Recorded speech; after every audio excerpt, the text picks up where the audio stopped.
Thank you. Thanks, Chris. Let me get here. We're going to be running a live demo, so anything can happen, or nothing can happen. In case you don't know Neoscape, Neoscape has been around for about 24 years. We started doing architectural visualization for marketing, architecture firms, developers, and most of our clients or were. Right now we are a full-service marketing agency, basically. We've evolved into something like that. We have studios. We're based in Boston. We have studios in New York. We have studios in San Francisco, and we do work with people all over the world. So we do a lot of fun stuff. But the key word there is marketing material is not the same as when we're producing design material, right? Design material can sometimes doesn't need to be the same as something that's going to go to print or something that's going to go, that can be rendered at high resolutions and things like that. So, and it's obviously always ray traced, max V-Ray. So we're a max V-Ray shop back at Neoscape. But as we try to do, as the business, of design wants to get more nimble, and the business of construction also wants to get more nimble and gain efficiencies to cut cost. Of course, deadlines are getting shorter on us, right, to produce visually stunning material. So we've been working with a lot of clients on trying to figure out how to best use the BIM models they give us, and how do we reuse the max V-Ray scenes that we already create, which is 80–90% of the work. And some of you may know that if you want to bring this into a game engine, that can be time-consuming, right? So that's what I want to show you today. Today I want to walk you through a project that we did in offline rendering, max V-Ray, for a client of ours called L&L Properties back in New York. It's a 425 Park Avenue is the address of this building. It's being built at the moment.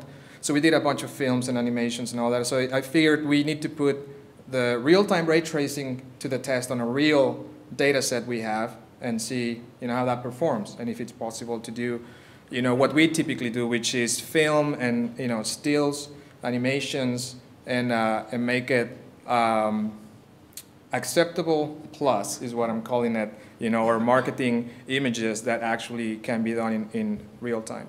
So let's take a look at what it looks like.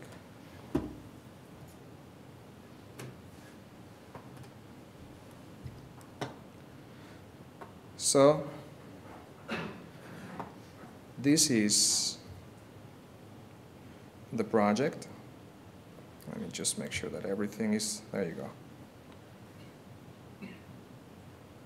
So you can see the frame rate is not the best right now, but it has everything on: ray tracing, reflections, refractions, global illumination, occlusion, everything is ray traced in real time, and is being lit by an HDR light, right? It's also running 4K on this monitor and 1080 on that one at the same time. So it's quite okay. So I'm gonna lower the resolution to a little larger than 1080. What you're seeing right there is 1880 by 1600, something like that. We're getting, when we did the benchmark of these, we're getting 20 frames a second, 20-something frames a second, which is perfectly fine for designing, for showing this to the client, right? And walking around the building, looking around. This is a not very well optimized scene in terms of geometry, so it's obviously pulling a lot of textures and geometry. So I did have the luck to show this to the client, the owner of this building, and some of you may recognize it. This actually is a Foster & Partners design. So I think it's a local architect, right? No? Yes. You know him? So we showed this to a client, and they really liked it. They were interested. Everyone's starting to ask about how to use, real time. They don't really know exactly why, but they're asking, right? So this is quite useful. We have a conversation with them to show them, how can we, change anything really in real time. So what you saw me do there was just change an HDR map to the skylight, right? So I have 3 different sets of lighting right there. You can see how the global illumination is working in there. Also, you know, if these were, you know, a tour that they could give to their potential tenants, right? So that's also a nice thing that they could do with their clients at their sales center, you know, running something like this that we could update for them quite quickly, you know, on the back end at Neoscape's office, and then, you know, either send the app back to their sales center or Pixel, you know, stream back to their sales center. So if I turn everything off, global illumination, you can see there, reflections, refractions, and the shadows. And it's, you know, it's quite smooth, but not as fun or nice looking. So let me turn it back on. There you go. And that's what's that. So another of the things that we wanted to do is to, you know, I mentioned the tour that they typically give to clients, right? And it's a progression, right, of showing the building from the outside and then going into the lobby, going into an office space, and going, you know, through the building, giving the illusion of the tour of the whole building, right? So this lobby is quite nice and shiny. You see reflections everywhere. Everything, like I said, is ray traced right now. All these materials came like this. There wasn't a lot of tweaking done to them. If I turn the reflections off, refractions, you notice the difference obviously in the reflection, but I think that here in the glass you can see the traditional reflection probes doing their thing there, which is not great. We'll change that. The reflections. And in this space, you know, you have to pick your battles. I have the GI off in here. It really has almost no effect on it because it's mostly reflective and refractive surfaces, right? And so there's not a lot of effect it has on it. So if I turn it off, you'll see in a second. Just take a look at that lady in the front, and you see that's with global illumination. That's without. You can see it on her, but you can't see anything on the rest of the scene. Another thing that we did here is, you know, most of the demos that we've seen so far with RTX is either completely reflective or not, because that's what performs better.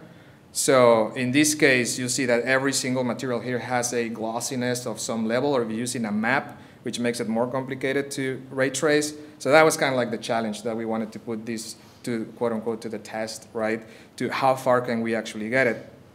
And if this were, you know, something that I was doing with a client live, and we were, you know, for some reason doing something crazy like that.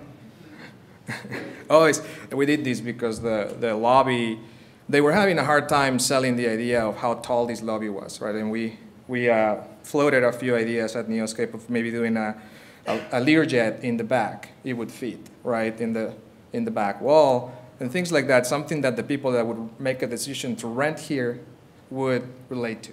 So we went for a couple of Teslas in there. So that's kind of fun. But you could do, like I said, let me turn those off. We could do, I'm going to crank up the resolution to 4K. And then do a high resolution screen capture of this. So when I'm doing the high resolution screen capture of these, I'm cranking up the settings even more to 6 bounces of reflections and refractions and all that, so it looks nicer, and it saves it in the background, and it's just there. You know, we just did in seconds a 4K rendering of, you know, a pretty nice looking space. So now let me go to the upstairs.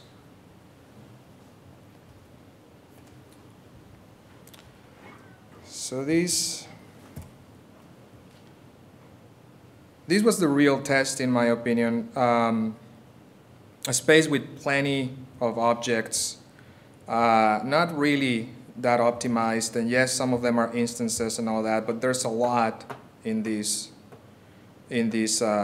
space, and that's kind of like what we wanted to test, right? So if I turn off everything, you'll see there. That's what it would look like without RTX.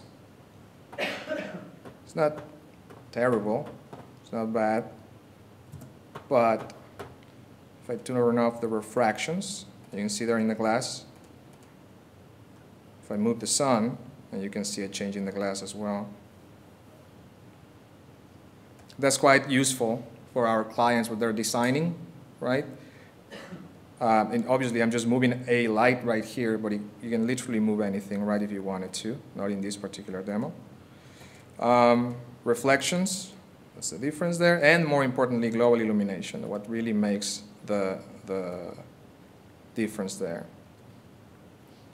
You can see how it changes.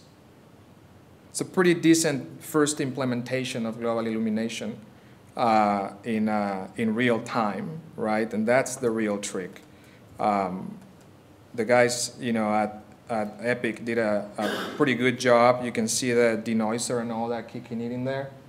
But once you make a screen capture of it, or you increase the resolution of it, that starts to clean up and clean up and clean up and clean up. So for the stills, and I'll show you the stills that we make throughout the demo at the end, so we can see them, you see what those look like. So anyway, we went through this, and then we said, okay, can we actually make an animation like we typically do, at Neoscape, so that when we do a project like this, it gives it the longest legs, right? I already have the max V-Ray scene, and I want to be able to do still images for maybe a brochure, a presentation, a PDF, or something like that, but I also want to make an animation, right? A cinematic that clients can send over. We can save it as a QuickTime or whatever. So let me show you a quick example of that.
So that's, what I was trying to achieve there obviously was there's animated lights, animated objects, and everything was rendered real time. It was not a movie. And again, just have to remember that it was playing it on this monitor at 4K and that monitor at 1080. So it chugs a little bit, and understandably so, right? But you can see now the frame rate is quite nice. What you're seeing right now is everything's ray traced, right? If you have reflections, refractions, global illumination, and all that. So let's see, turn the lights back on here.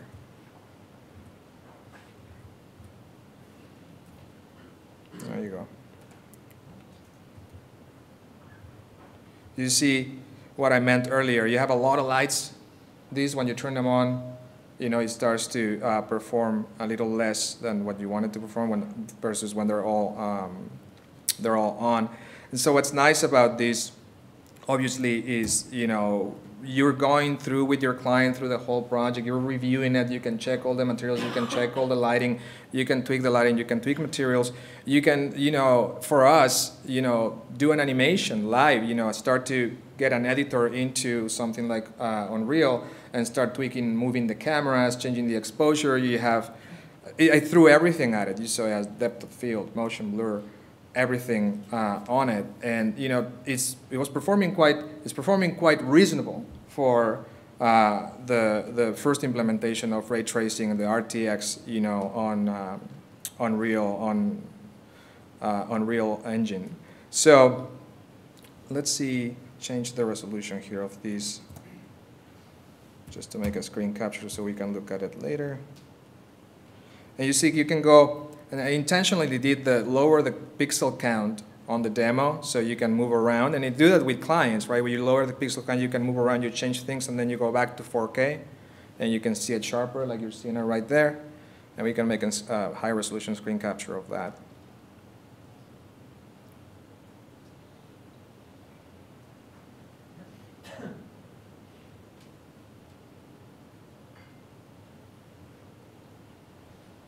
This one takes a little longer. There's a lot more lights.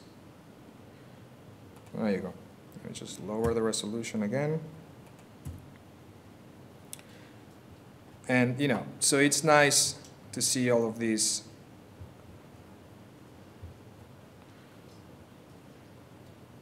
animated materials, animated lights, animated objects. You can see those little, let's see if I can see them, bring them back on. There you go.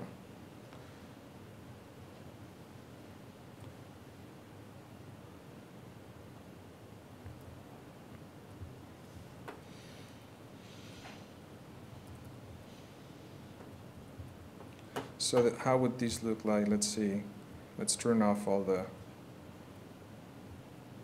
effects here. I'm going to bring it back to 4K.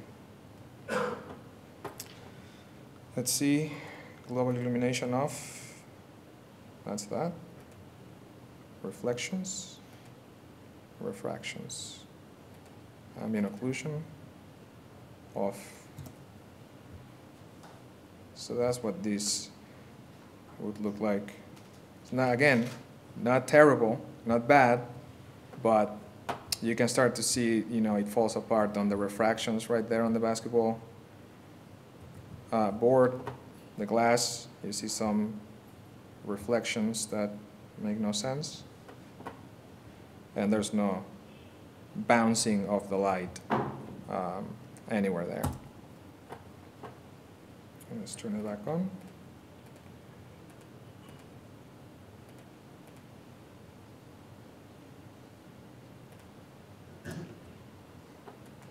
All right, so let's move on to another level. So this particular level, the first level I told you was lit with an HDRI, 3 different HDRI lights. The second level and the third level were lit with a traditional, the Unreal ambient skylight and a direct light. So those were, by design, they were quite easier to render.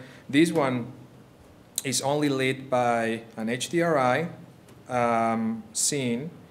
And then all of those textures outside, let me just lower the resolution of this so we can move. There.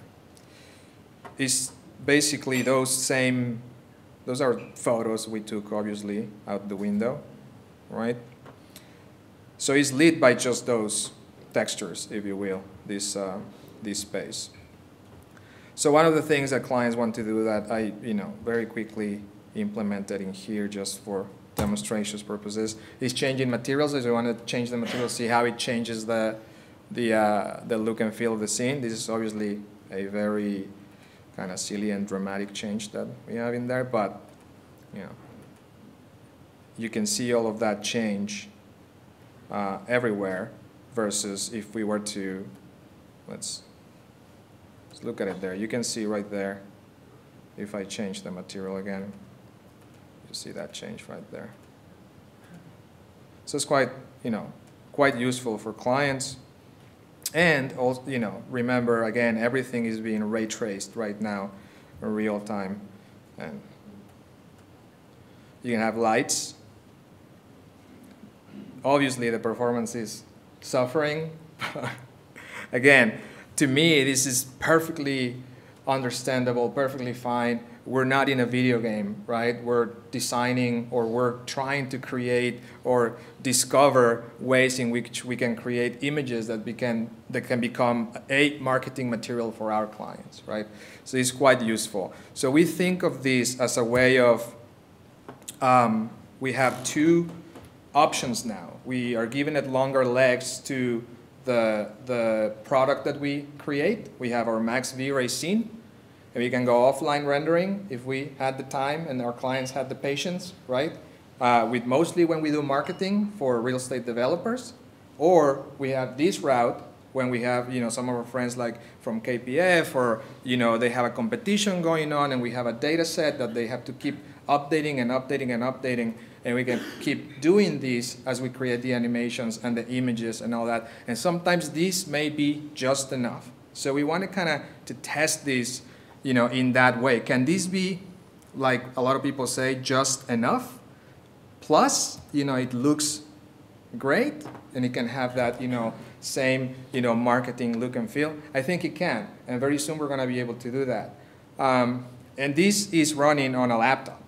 It's running on a P53, which is going to be announced today, I think. Oh, there you go. Now you know. So I've had this laptop for a little while, courtesy of our friends at Lenovo, and I started this file on a workstation on a P520, right, Chris? And that, then we had to go and travel and all those things, and we, I basically finished this demo on this laptop. So it's kind of, quite nice to be able to run something like this big, and everything real time from a laptop, right? So lastly, there's a little, other last animation I'll show you here.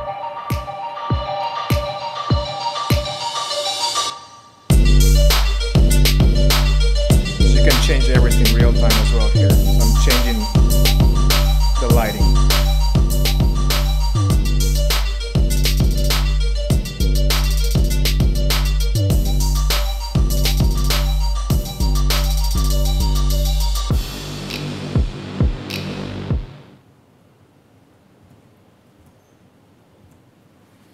And there you have it. We have a couple minutes for Q&A. Questions? Yes. With the technology for ray tracing and having global illumination in the scenes, how's that gonna? Would you still develop scenes that you break the lights and you go through, let's say, the more traditional way of using Unreal Engine in order to get the really nice shadows into the scene and everything else? Or are you now going to focus more on?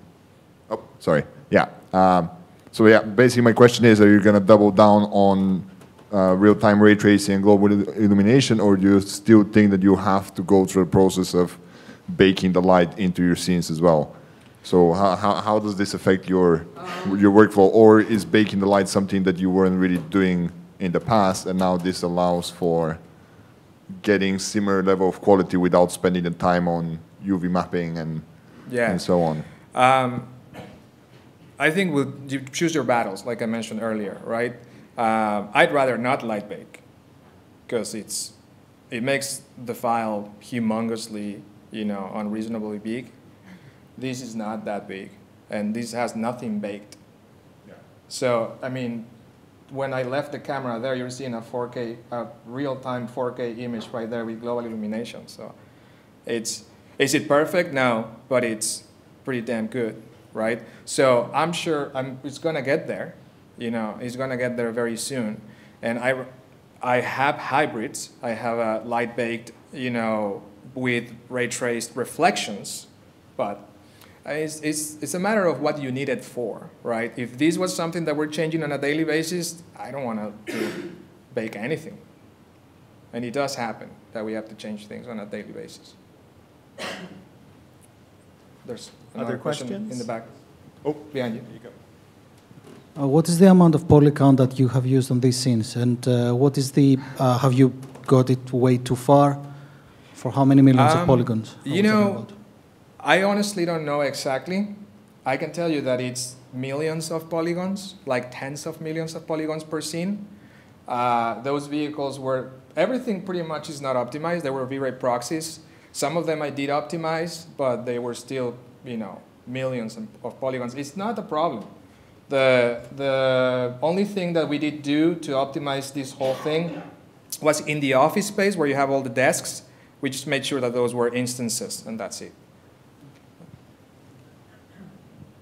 We have time for one more question.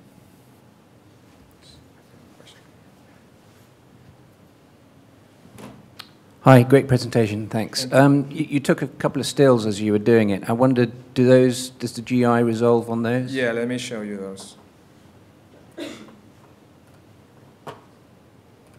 And then also, are you guys able to render out different masks to take this stuff into Photoshop, for example? Yes, you can.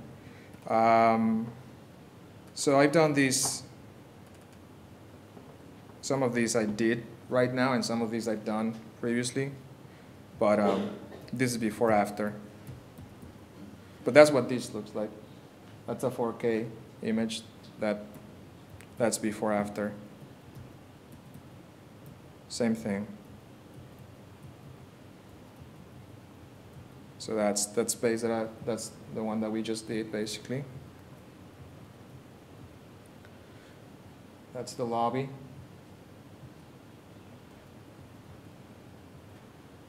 Before, after, the upper floor. So that's some of the ones that we're just doing right now.